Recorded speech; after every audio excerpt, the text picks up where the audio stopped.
کسی تمہید کے آج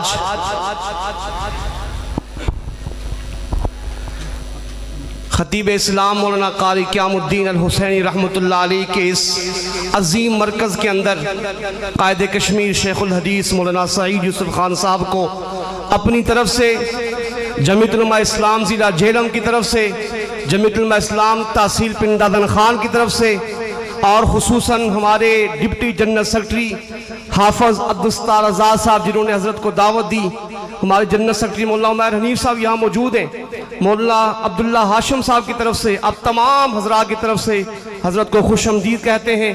بغیر کسی تمہید کے میں آپ کے سامنے قائد کشمیر خطیب اسلام شیخ الحدیث حضرت مولانا علامہ سعید یوسف خان صاحب کو خطاب کے لیے دعوت دوں گا۔ اس سے پہلے اب تمام حضرات سے میری گزارش ہے جو باہر کھڑے ہیں وہ سب حضرات بیٹھ جائیں۔ دعا سے پہلے کوئی بھائی کھڑے ہونے کی جانے کی ہمت نہ کرے، سب وعدہ کرتے ہیں نا انشاءاللہ، کوئی بھائی دعا سے پہلے باہر نہ جائے گا۔ حضرت کو دعوت سے پہلے اپنی بیداری کا ثبوت دیجئے۔ نعرہ تکبیر، تاجدار ختم نبوت، شان صحابہ، مقام صحابہ، خلافت راشدہ، نعرہ تکبیر۔ تشریف لاتے ہیں اپنے مخصوص انداز میں آپ حضرات کے سامنے مفصل خطاب کے لیے حضرت مولانا قائد کشمیر حضرت مولانا سعید یوسف خان صاحب۔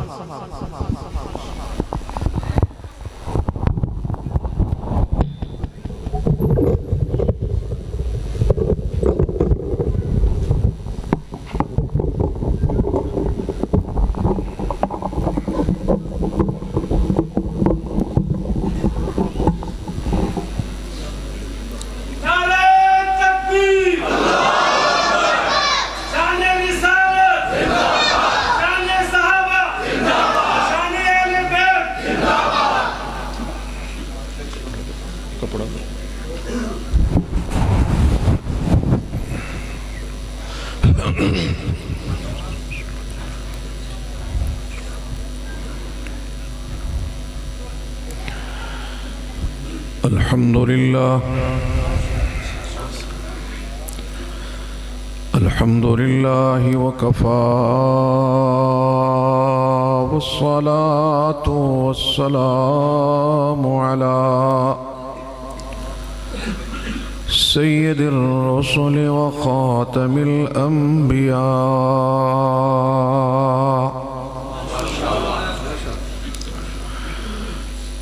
وعلى آله وأصحابه الأتقياء،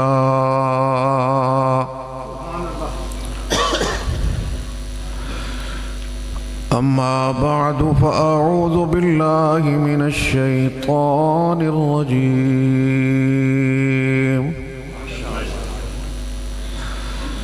بسم الله الرحمن الرحيم.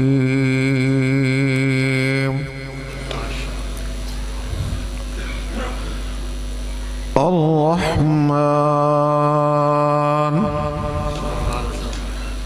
علم القرآن،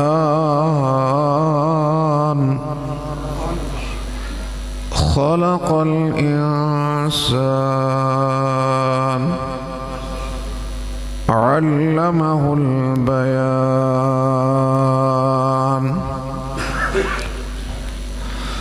قال النبي صلى الله عليه وسلم: أكرموا حملة القرآن، فمن أكرمهم فقد أكرمني، ومن أكرمني فقد أكرم الله. صدق الله العظيم، وصدق رسوله النبي الكريم، ونحن على ذلك من الشاهدين والشاكرين، والحمد لله رب العالمين. اللهم صل على سيدنا ومولانا محمد وعلى آل سيدنا ومولانا محمد وأصحاب سيدنا ومولانا محمد وبارك وسلم وصل عليه. کہاں وہ شعراء کی سخن دانی میں ہے،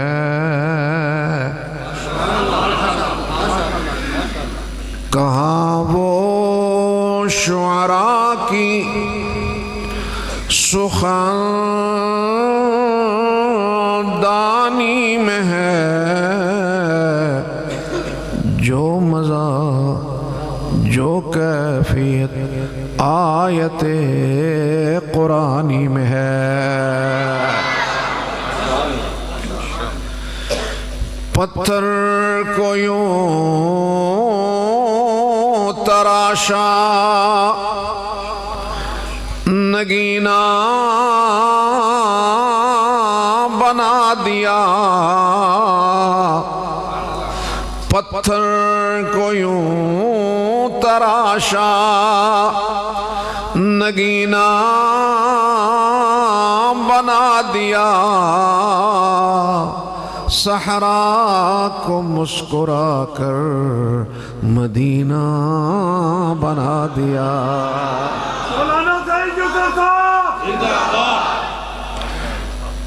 دونوں جہاں کے پھولوں کی خوشبو نہ چھوڑ کر، دونوں جہاں کے پھولوں کی خوشبو نہ چھوڑ کر، رب نے میرے نبی کا پسینہ بنا دیا. اللہم صلی علی نماز والا درود بآواز اللہم صلی علی محمد وعلی آل محمد کما صلیت علی ابراہیم وعلى آل إبراهيم إنك حميد مجيد. اللهم بارك على محمد وعلى آل محمد كما باركت على إبراهيم وعلى آل إبراهيم إنك حميد مجيد. زینت بزم حضرات علماء کرام،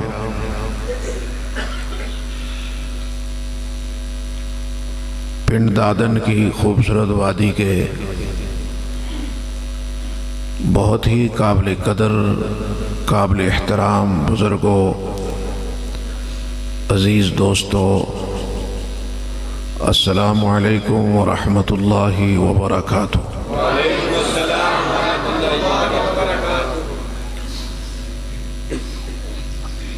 آپ کے اس علمی دینی روحانی مرکز میں اپنی دعوتی سفر میں پہلی بار حاضری کی سعادت حاصل کر رہا ہوں، اور اس کے لیے رابطہ اور ذریعہ اور وسیلہ بنے میرے عزیز مکرم جناب عبدالستار صاحب، ہمارے عزیز مکرم مولوی عمیر صاحب، اور پھر حقیقی طور پر آپ کی محبتیں مودتیں سارے مشاغل عوارض سے کھینچتی ہوئی لے آئی. اگرچہ آج موسم خاصا ٹھنڈا ہے، لیکن آپ کے جذبات ماشاء اللہ خوب تر و تازہ ہیں. اللہ رب العزت ایمان کی اس گرمی کو برقرار رکھے. یہ مرکز شہر کے دل میں ہمارے اس مرد درویش کی یاد ہے جسے مولانا قاری قیام الدین کے نام سے یاد کیا جاتا ہے۔ اللہ رب العزت ان کی کوششوں کاوشوں کو قبول فرما کر ہمارے عزیز مکرم مولانا عبداللہ کو ان کا حقیقی معنوں میں جانشین بنائے، اور اس مرکز کے ساتھ آپ جو جڑے ہوئے ہیں، اللہ رب العزت آپ کی زندگیوں میں بھی بہار لائے۔ آج کی یہ بزم ہمارے ان بچوں کے اعزاز میں ہے جنہوں نے اپنے سینے میں اللہ کی کتاب کو محفوظ کیا ہے، اور یہ بچے یوں نہیں کہ محلے گلی کا جو بچہ اٹھے اور وہ قرآن یاد کر کے واپس چلا جائے، ایسا نہیں۔ یہ بچے میرے رب کا انتخاب ہے، یہ میرے رب کا انتخاب ہے، اور میرے رب نے انتخاب کیا سینکڑوں سے نہیں، ہزاروں سے نہیں، کروڑوں سے نہیں، اربوں لوگوں سے ان کا انتخاب کیا۔ آپ کہیں گے کہ یہ کیسے بات کہہ رہے ہیں، کیسا انتخاب کیا؟ یاد رکھیں، آپ بازار جاتے ہو الماری خریدنے کے لیے، بازار جاتے ہو باکس خریدنے کے لیے، کس کے لیے؟ اس میں جوتے رکھنے ہیں، اس میں کپڑے رکھنے ہیں، اس میں برتن رکھنے ہیں۔ تو آپ 20 دکانیں پھرتے ہو، اس کا لوہا ہے تو گیج چیک کرتے ہو، لکڑ ہے تو کوالٹی چیک کرتے ہو، اور پھر اس کے بعد اسے ٹھوک بجا کر لے آتے ہو، اور اس میں آ کر اپنے جوتے رکھتے ہو، کپڑے رکھتے ہو۔ اگر ہم اپنے جوتوں اور کپڑوں کے لیے 20 دکانوں سے پھر کر الماری کا انتخاب کرتے ہیں، جو جس دل کے تاکچے میں میرے رب نے قرآن رکھنا ہے وہ ویسے ہی آ گیا ہے، وہ ویسے ہی آ گیا ہے۔ وہ نہ جانے کتنے دلوں کو ٹٹولا گیا ہوگا۔ اور پھر یہ جو بچے حفظ کرتے ہیں، یہ تو معصوم ہے، یہ بنیادی طور پر بدلہ ہے ان کے باپ دادا کی نیکی کا۔ اللہ رب العزت باپ دادا کی جب نیکی کو قبول کرتے ہیں، والدین کی کسی نیکی کو قبول کرتے ہیں، تو دنیا میں نقد انعام میرا اللہ انہیں حافظ قرآن عالم دین بیٹا عطا کر دیتا ہے۔ اور یہ جو علماء حفاظ تشریف فرما ہیں، میں ہمیشہ ان کی توجہ مبذول کروایا کرتا ہوں کہ میرے رب نے فرمایا واللیل اذا یغشا والنہار اذا تجلی وما خلق الذکر والانثى ان سعیکم لشتی۔ اللہ نے قسمیں اٹھا کر، اس کو تو قسموں کی ضرورت نہیں ہے نا، لیکن اس نے قسمیں اٹھا کر ایک بات بتائی کہ میرے بندو تمہاری محنت کے میدان ہم نے مختلف رکھ دیے ہیں۔ کسی کے سامنے میرے رب نے لوہا رکھ دیا، وہ لوہے پہ محنت کر رہا ہے۔ کسی کے سامنے میرے رب نے لکڑ رکھ دی، لکڑ پہ محنت کر رہا ہے۔ آپ کے پڑوس میں کسی کے سامنے رب نے نمک رکھ دیا، اس پہ محنت کر رہا ہے۔ کسی کے سامنے میرے رب نے پتھر رکھ دیا، اس پہ محنت کر رہا ہے۔ کسی کے سامنے بوٹ رکھ دیے، اس پہ محنت کر رہا ہے۔ کسی کے سامنے سوٹ رکھ دیے، اس پہ محنت کر رہا ہے۔ کسی کے سامنے کوڑا رکھ دیا، کوڑے پہ محنت ہو رہی ہے۔ اور کچھ تو ایسے بھی ہیں جن کے سامنے میرے رب نے گوبر رکھ دیا، وہ اس پہ ساری زندگی محنت کرتے ہیں۔ حافظوں، قاریوں، عالموں، تم کتنے نصیبوں والے ہو، اللہ نے تمہیں محنت کے لیے اپنا قرآن اور مصطفیٰ کی حدیث رکھ دی ہے۔ محنت تو سب کرتے ہیں، لیکن اللہ نے تمہارے سامنے قرآن و حدیث رکھ دیا ہے۔ پڑھتے ہو تو قرآن، سنتے ہو تو قرآن، جاگتے ہو تو قرآن، اٹھتے ہو تو قرآن۔ یہ ایک ملکوتی نظام ہے مدارس میں، اور آج عالمی کفر اس ملکوتی نظام سے خوف زدہ ہے۔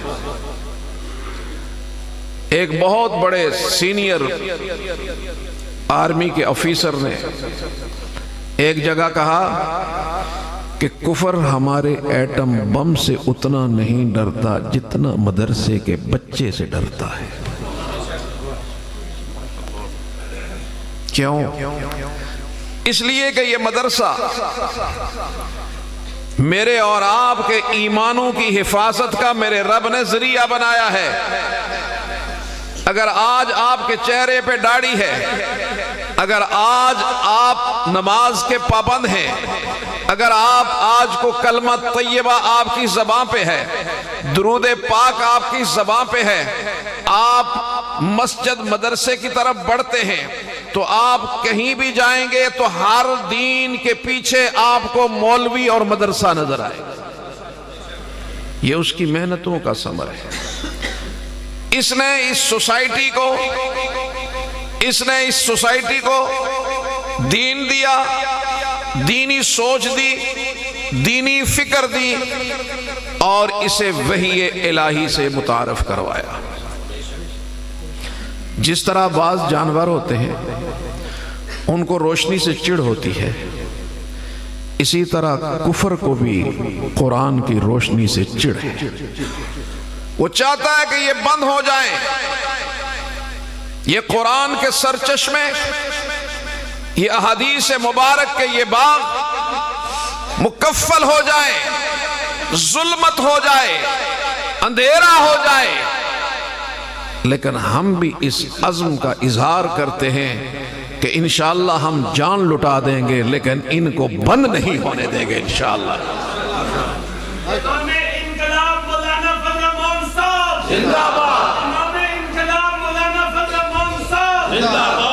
میرے قابل احترام دوستو، آج جتنا سخت اور جتنا دباؤ مدارس اسلامیہ پر ہے، آپ کو اس کا احساس ہی نہیں ہے۔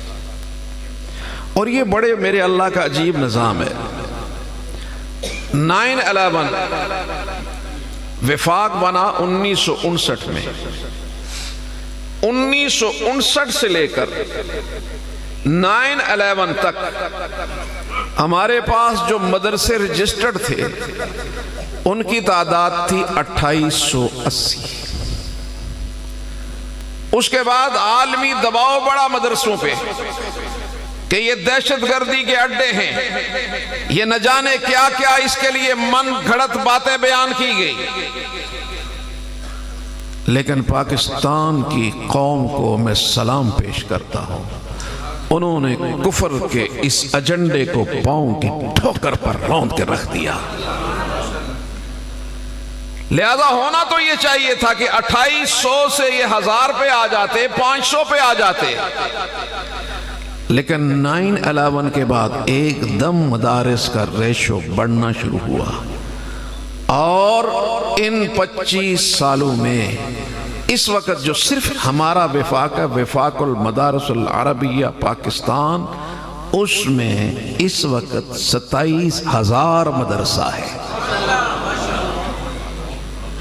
27,000 مدرسہ، اور اس میں جو تعداد طلبہ ہے، طالبات و طلبہ اور طالبات کی، ان کی تعداد 35 لاکھ ہے۔ پاکستان کی قوم نے اپنے لختے جگر بھی دیے، اولاد بھی دی، اور اپنا مال بھی دیا، اور پھر ایجنڈا عالمی تھا ان مدارس کو بند کرنے کے لیے، تو اسباب کی دنیا میں میرے رب نے کرم کیا، میرے رب نے فضل کیا، تو مدارس کو ایک مضبوط قلعہ عطا کیا۔ اس قلعے کا نام وفاق المدارس العربیہ پاکستان ہے، اور اس قلعے کا باغباں بنایا۔ اس قلعے کے اوپر ریاست اور اس کا صدارت عطا کی شیخ الاسلام مولانا تقی عثمانی دامت برکاتہم کو، اور جب قلعہ بنا تو قلعے کا مین گیٹ بھی ہے، اس مین گیٹ پر ایک چوکیدار کھڑا کیا۔ آج ان مدارس کا چوکیدار ایوان میں بھی میدان میں بھی وہ قائد ملت اسلامیہ مولانا فضل الرحمان ہے۔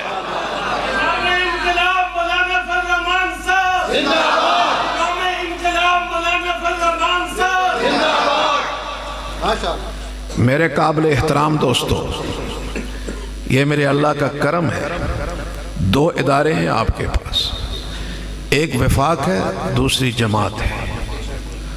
اگر آپ چاہتے ہیں کہ مدرسہ میرا محفوظ ہو، اگر آپ چاہتے ہیں کہ ناموس مصطفیٰ پر کسی طرح کی کوئی نقب نہ لگائے، اگر آپ چاہتے ہیں کہ ناموس اصحاب مصطفیٰ کی حفاظت ہو، آپ چاہتے ہیں کہ اس ملک کے اندر پگڑی اور داڑھی کو تحفظ ہو، تو آؤ جمعیت علماء اسلام کے دست و بازو پر ہو، میرا رب ان دونوں کی حفاظت فرمائے گا۔ میرے قابل احترام دوستو،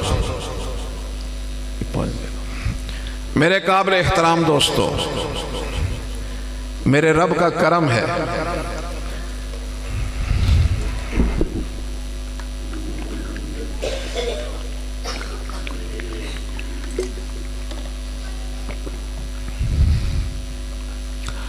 میرے رب کا کرم ہے کہ آج کریا کریا، بستی بستی، نگر نگر قرآن کے یہ چشمے، قرآن کی یہ بہاریں قائم ہیں۔ آپ نے سنا ہوگا کہ سیدنا موسیٰ علیہ السلام بنی اسرائیل کے سرداروں کو کوہ پہ لے گئے، تو اس رب کی ایک چھوٹی سی جھلکی پڑی، سارے مر گئے، بے ہوش نہیں، مر گئے۔ تو موسیٰ علیہ السلام فریاد کرنے لگے، ربا میں نے تو یہ لائے تھے اس لیے کہ تاکہ میرے گواہ بنے، یہ تو جان سے گئے، تو قوم تو میرا پیچھا نہیں چھوڑے گی، کرم فرما انہیں زندگی دے۔ میرے رب نے دوبارہ زندگی دے دی۔ اب وہ میرے رب کا کلام ہے جو صبح و شام میں قاری صاحب پڑھ بھی رہے ہیں، پڑھا بھی رہے ہیں، نہ قاری بے ہوش ہوتا ہے، نہ پڑھنے والا نہ پڑھانے والا بے ہوش ہوتا ہے۔ کلام الہی ہے، توریت زبور کلام الہی نہیں، وہ کتاب الہی ہے، کتاب الہی ہے، توریت زبور انجیل۔ قرآن ہے، کلام الہی بھی ہے، کتاب الہی بھی ہے، لیکن یہ کلام الہی، یہ چھوٹا سا بچہ یہ بڑے مگن ہو کے پڑھتا ہے۔ کبھی سوچا کہ یہ اس کے لیے اتنی آسانی کیسے ہو گئی؟ آج صرف فکر اس طرف لے جانا چاہتا ہوں۔ عظمتوں والے رب نے ایک عجیب بات فرمائی۔ اعوذ باللہ من الشیطان الرجیم، بسم اللہ الرحمن الرحیم۔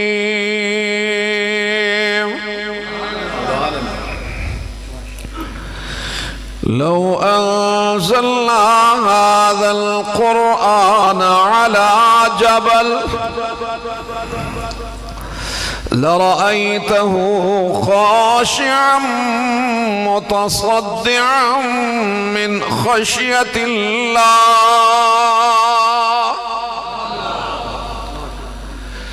وتلك الأمثال نضربها للناس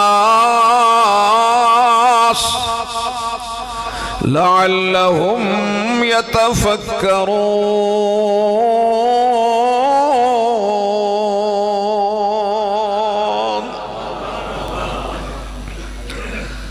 عظمتوں والا رب فرماتا ہے لو انزلنا، اگر ہم اتار دیتے قرآن کو، لو انزلنا ھذا القرآن، یہ قرآن کس پر؟ علی جبل، پہاڑ پر، لرأیتہ خاشعا متصدعا من خشیۃ اللہ،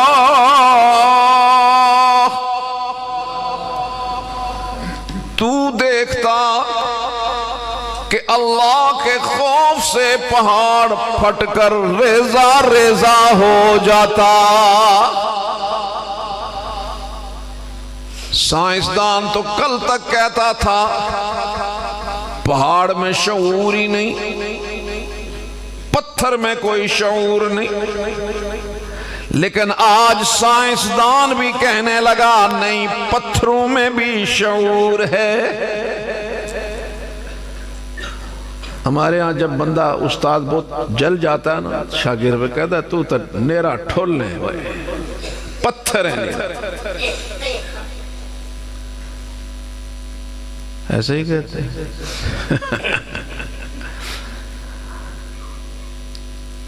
1400 سال پہلے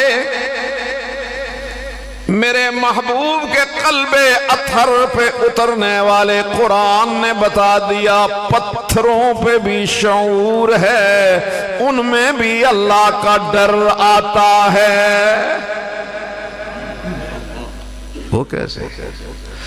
ان من الحجارہ، ان من الحجارة لما يتفجر منه الانہار، بعض پتھر ایسے جب وہ روتے ہیں اللہ کے ڈر کی وجہ سے، میں اور آپ روتے دامن بیک جاتا ہے، لیکن جب پہاڑ روتے ہیں تو میرا رب فرماتا ہے دریا بہنے لگتے ہیں، دریا بہنے لگتے ہیں۔ قاسم علم والخیرات مولانا محمد قاسم نانوتوی رحمہ اللہ تعالی فرماتے ہیں ہر بادشاہ کے خزانے میں کچھ نایاب موتی ہیں، کچھ نایاب ہیرے ہیں،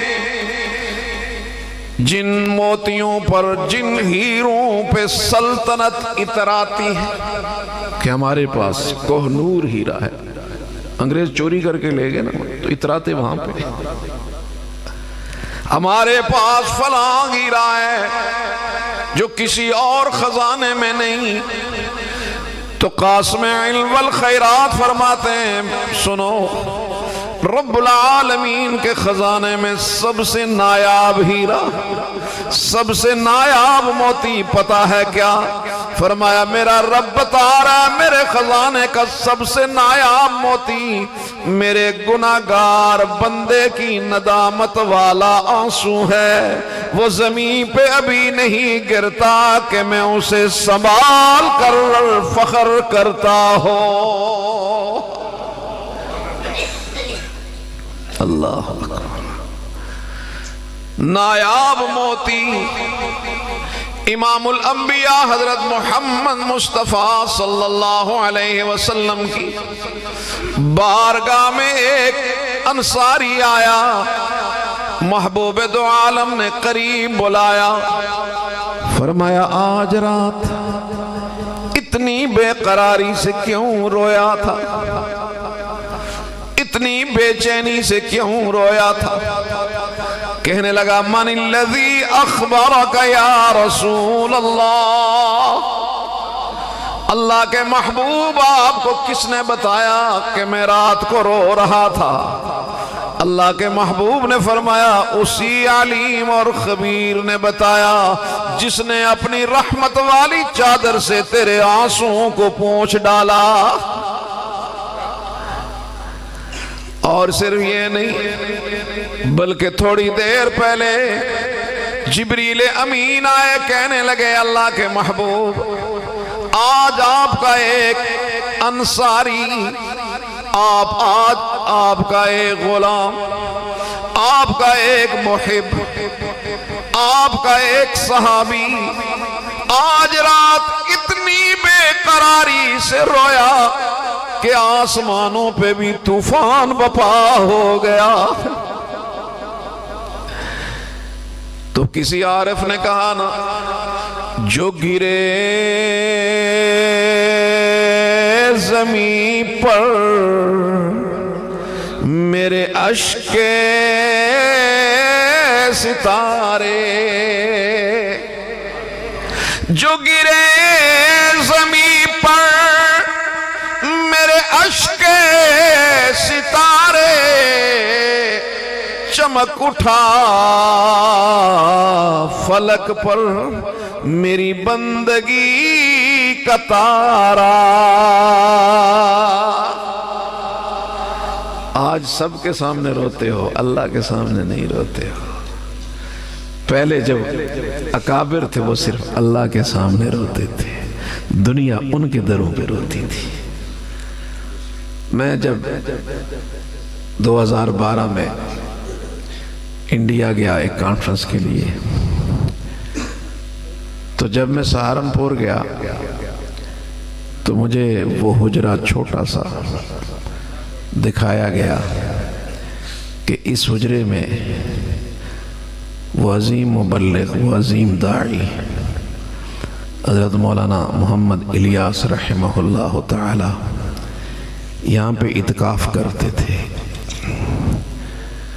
بس میں مبہوت ہو گیا، اس چھوٹے سے حجرے کو دیکھنے لگا۔ رب العالمین تیرا وہ بندہ پتہ نہیں کس طرح رویا، کس طرح تڑپا کہ اس کے آنسوں کی لاج میرے ربا آپ نے یہ رکھی کہ آج اس کی فکر کو پورے عالم کی فکر بنا دی۔ یہ ہے وہ آنسو۔ حضرت مولانا الیاس رحمہ اللہ تعالیٰ کی سوانے پڑھ رہا تھا تو ان کی رفیقہ حیات فرماتی ہیں جب میری پہلی ملاقات تھی تو میں نے ایک نوجوان دیکھا، سہاگ رات ہے، مصلی بچھایا ہوا ہے، دعا کی اور پھر بہت احترام سے مجھے کہنے لگے بی بی 2 رکعت شکر کے ادا کیے اس لیے کہ اس سے پہلے محمد الیاس تنہا رویا کرتا تھا، اللہ نے آج تجھے میرا ساتھی بنا دیا، اب ہم دونوں مل کے رویا کریں گے، ہم دونوں مل کے رویا کریں گے۔ جب یہ امت رب کے سامنے روتی تھی تو پھر میرے رب نے اس امت کو عروج دیا۔ آج سب کے سامنے روتے ہیں، اللہ کے سامنے نہیں روتے۔ اس لیے میرے قابل احترام دوستو، رب العالمین نے فرمایا ان من الحجارۃ لما يتفجر منه الانہار،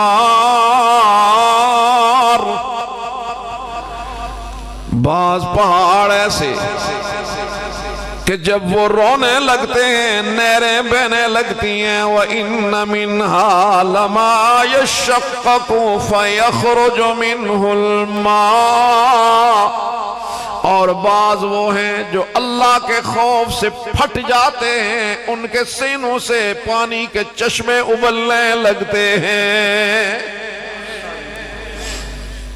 وَإِنَّ مِنْهَا لَمَا يَحْبِطُ مِنْ خَشْيَةِ اللَّهِ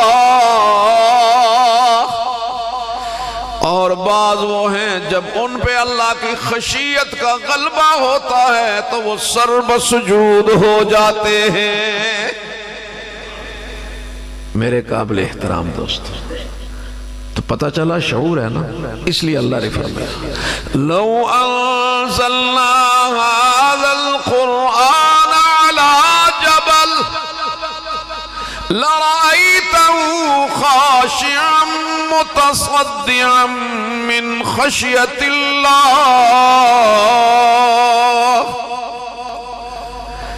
اگر یہ پہاڑ پہ قرآن اترتا وہ ریزہ ریزہ ہو جاتا۔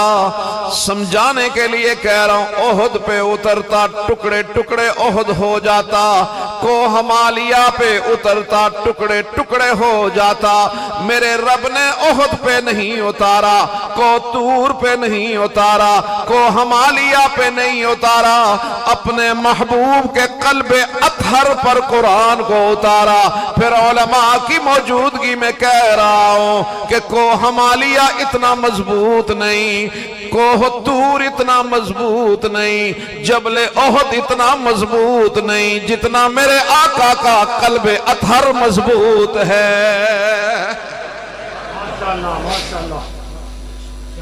اس سینے پہ اتارا۔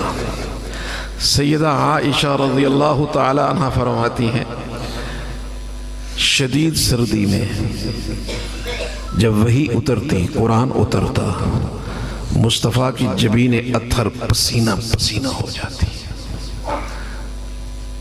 آپ اونٹنی پہ سوار، وہ اونٹنی جو مصطفیٰ کی خاص تھی، نبوت کا وزن ہر ایک نہیں اٹھا سکتا، یا تو اس خاص اونٹنی کے حصے میں آیا یا پھر ابو بکر کے کندھوں پہ آیا، ہر ایک کے بس میں نہیں ہے۔ حضرت عباس نبی علیہ السلام نے پرنالہ لگانا چاہا مسجد نبوی میں، تو عباس نے کہا کہ آپ میرے کندھوں پہ چڑھیں، جگہ اونچی ہے تو آپ اپنے دستے مبارک سے لگائیں۔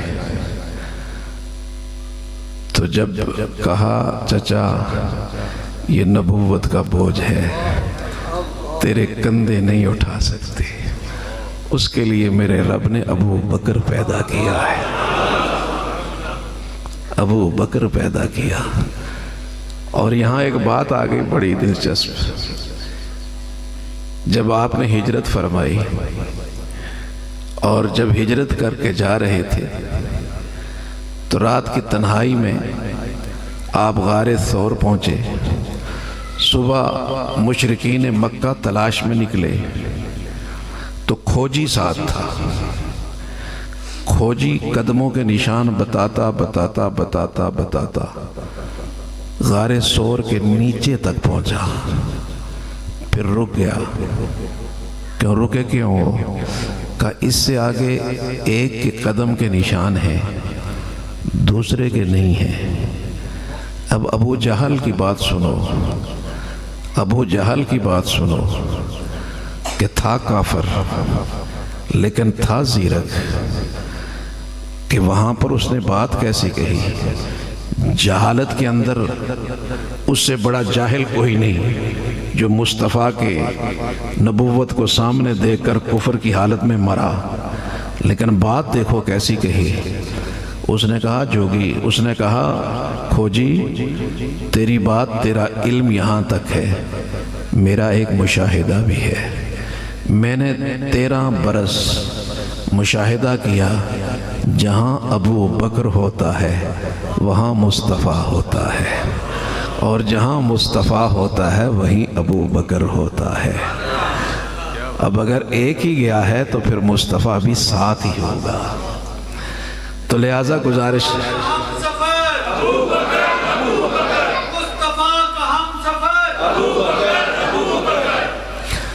میرے قابل احترام دوستو، گزارش کر رہا تھا کہ وہ وزن نبوت کا اونٹنی جب وہی آتی تو وہ بیٹھ جاتی تھی، کھڑی نہیں ہو سکتی تھی، اس کی زبان باہر آ جاتی اور پھر وہی ختم ہوتی پھر اٹھتی. حضرت زید فرماتے ہیں آپ کا سر میری ران پہ ہے، آیت نہیں اتری، قرآن پورا نہیں، ایک جملہ کا قریب تھا کہ میری ٹانگ ٹوٹ جاتی. اتنا بوجھ، اتنا ثقل میرے نبی نے اپنے سینے پہ برداشت کر کے امت کو قرآن آسان کر کے عطا کیا.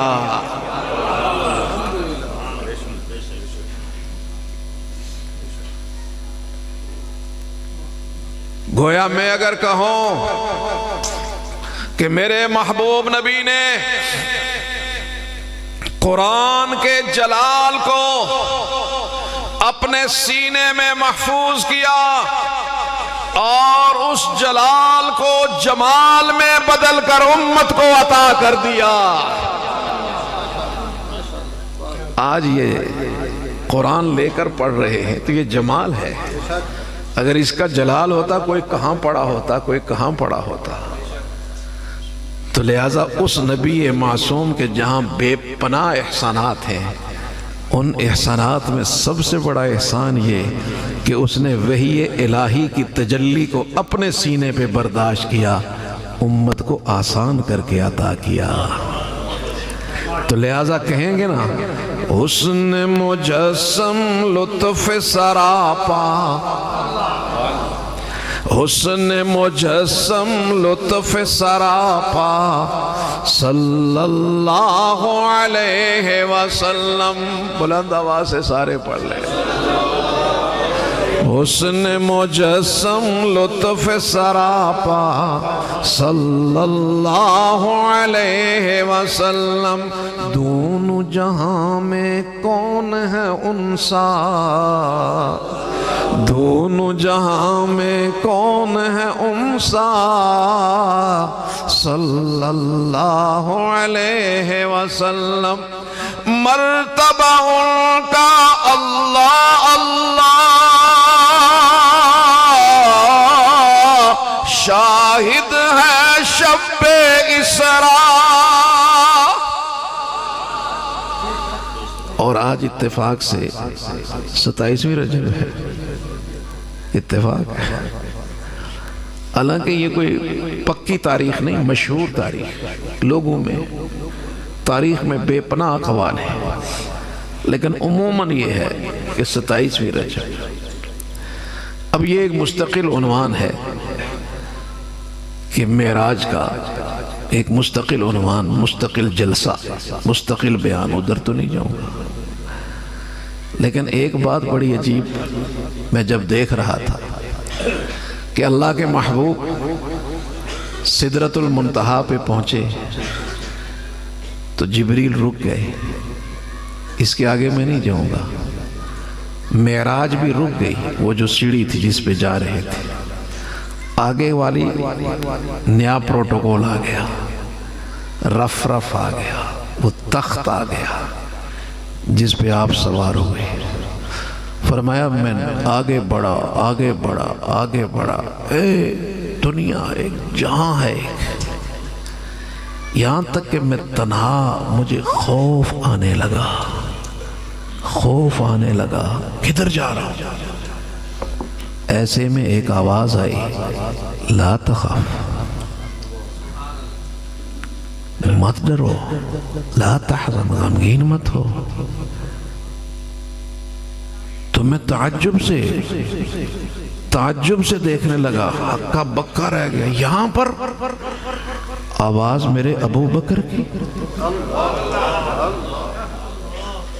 یہاں پر آواز میرے ابو بکر کی. جہاں جبریل رک گیا، ملائکہ رک گئے، ابو بکر کہاں آ گیا؟ جب بارگاہ الہی میں حاضری ہوئی، پوچھا میرے ربا یہ ابو بکر کی آواز کیسے تھی؟ تو ایک عجیب بات کائنات کے خالق نے فرمائی، میرے محبوب ابو بکر نہیں تھا، یہ ایک فرشتہ تھا جس کو میں نے ابو بکر کی آواز دے دی ہے.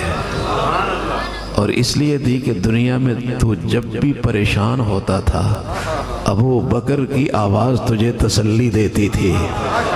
آج جب تو یہاں پہ پریشان ہوا تو ابو بکر کی آواز تجھے یہاں بھی تسلی دینے لگی.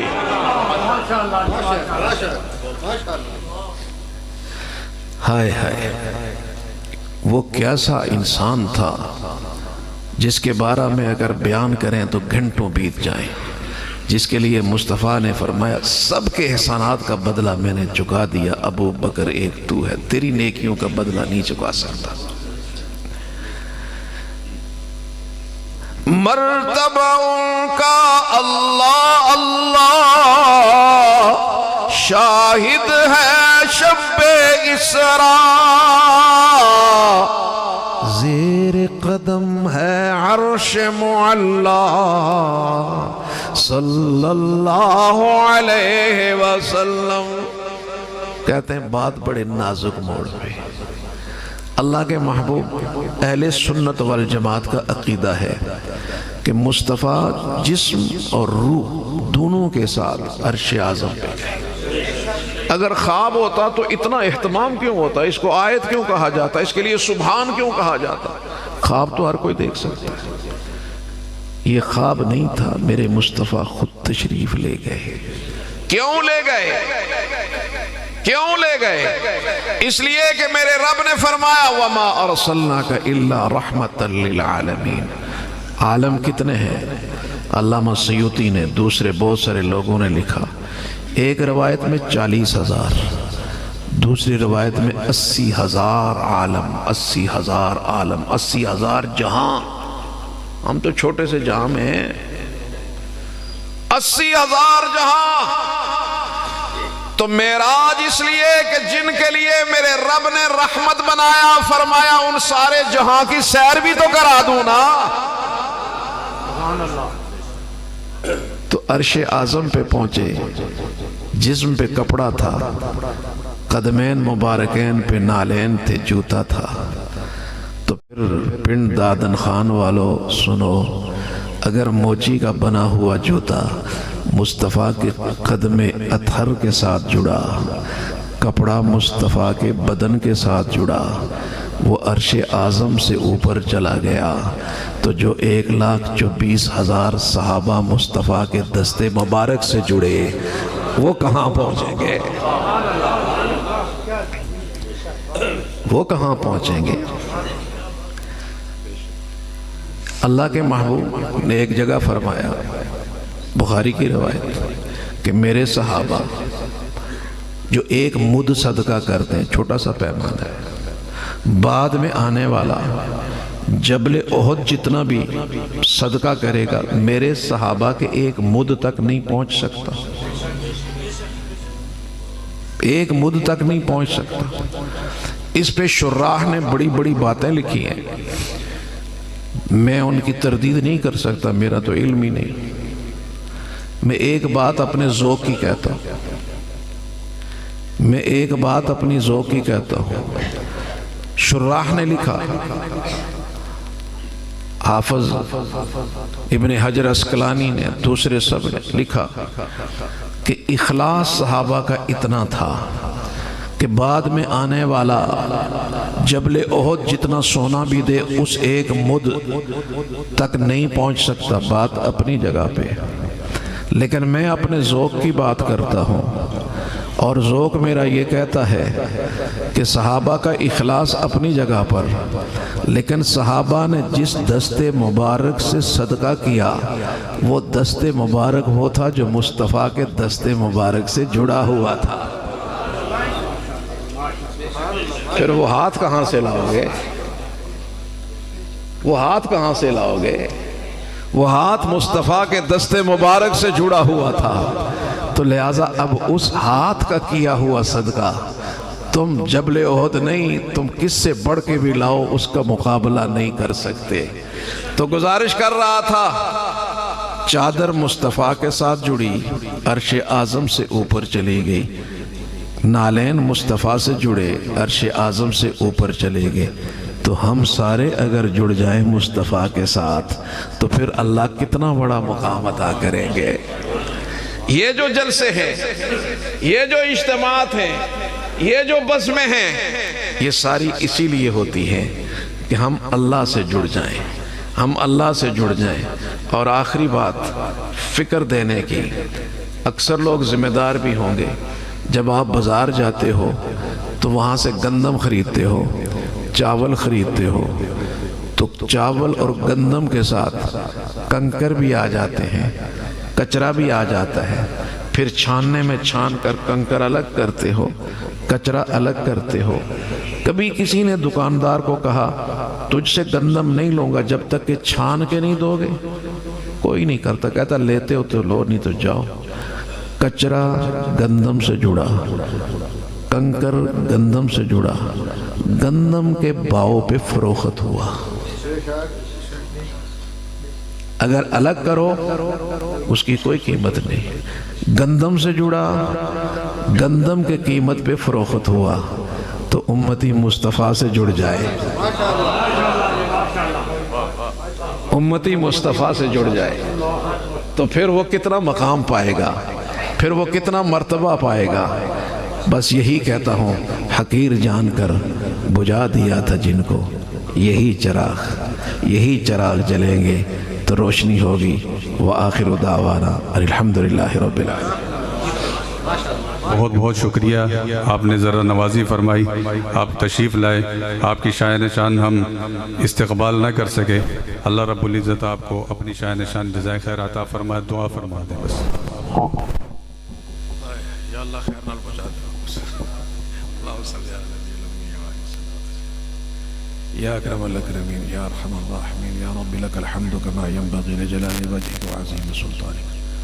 اللهم أعنا على ذكرك وشكرك وحسن عبادتك، اللهم أعنا على ذكرك وشكرك وحسن عبادتك، يا رب العالمين، يا أرحم الراحمين، يا رب لك الحمد حمدا كثيرا مباركا طيبا كما أنت أهله، وجزى الله عنا محمدا ما هو أهله، اللهم إنك عفو كريم تحب العفو فاعف عنا يا غفور، واعف عنا واغفر لنا وارحمنا، أنت مولانا فانصرنا على القوم الكافرين۔ یا اللہ ہم سب کے مل بیٹھنے کو قبول فرما، یا اللہ ہمارے آنے کو قبول فرما، سننے اور سنانے کو قبول فرما، یا اللہ اس اجتماع کو اپنی بارگاہ میں قبول فرما۔ یا اللہ میرے دوست احباب اپنا نرم گرم بستر چھوڑ کر اس ٹھنڈے موسم میں یہاں گھنٹوں سے یہاں تشریف فرما ہے، یا اللہ ان سب کے قیام کو، ان سب کے قعود کو، ان سب کے آنے کو قبول و منظور فرما۔ یا ارحم الراحمین جتنے علماء تشریف لائے ان کے آنے کو قبول فرما۔ یا رب العالمین، یا ارحم الراحمین جن بچوں نے قرآن کریم حفظ کیا، یا اللہ انہیں قرآن کریم کا پکا حافظ بنا، اپنے والدین کے لیے، پوری قوم کے لیے خیر و برکت کا ذریعہ بنا۔ یا ارحم الراحمین، یا اللہ انہیں اپنے والدین کے لیے دنیا اور آخرت میں عزت کا ذریعہ بنا۔ یا اللہ اس ادارے کو خوب برکتیں عطا فرما۔ قاری قیام الدین صاحب کی یا اللہ آنے والی منزلیں آسان فرما۔